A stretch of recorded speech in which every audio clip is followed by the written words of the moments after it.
আজমেরীগঞ্জে Facebook post নিয়ে ছাত্রদল ও স্বেচ্ছাসেবক দলের গ্রুপের মধ্যে সংঘর্ষ ও ধাও পাল্টা দেওয়ার ঘটনা ঘটেছে। গতকাল ৩ এপ্রিল বৃহস্পতিবার আনুমানিক রাত ৮ ঘটিকায় আজমেরীগঞ্জ বাজারে এ ঘটনা ঘটে।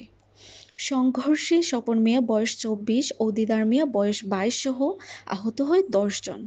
স্থানীয়রা জানায়, ইউনিয়ন ছাত্রদল নেতা হুমায়ুন আমিন আকাশ আজ বৃহস্পতিবার তার ফেসবুকে একটি স্ট্যাটাস লিখে আপলোড দেয়।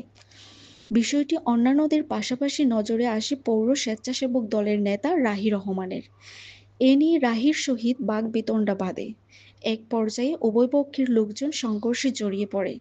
মূল রাস্তার সংঘর্ষ ছড়িয়ে পড়লে বাজারের দোকানপাট বন্ধ করে দেয় ব্যবসায়ীরা। উভয় পক্ষের সমর্থকদের মাঝে ইট-পাটকেল বিনিময় হয়।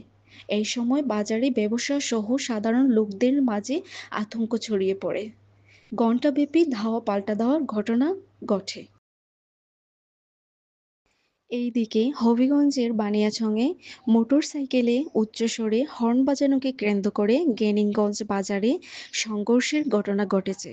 গতকাল ৩ এপ্রিল বৃহস্পতিবার বিকেলে জ্ঞানীগঞ্জ বাজারের পশ্চিম মাতায় উপজেলার সদরের দুয়াখানী মহল্লার বাদশা মিয়া নামের এক যুবক বেপরোয়াভাবে দ্রুত গতিতে মোটরসাইকেল চালিয়ে যাচ্ছিল। সে বাজারে উচ্চস্বরে বেপু হর্ন বাজাচ্ছিল। এ সময় যাত্রাপ্রাসা মহল্লার আতিক মিয়া নামের এক যুবক বাদশা মিয়াকে বাধা দেওয়ায় দুজনের মধ্যে বাকবিতণ্ডা হয়। বাজারবাসী দুজনকে থামিয়ে দিলেও পরবর্তীতে বাদশা মিয়া তার এলাকার লোকজনকে নিয়ে এসে আতিক মিয়াকে ধাওয়া করলে সে বাজার ত্যাগ করে এবং তার লোকজনকে খবর দিলে সবাই এসে জড়ো হয়।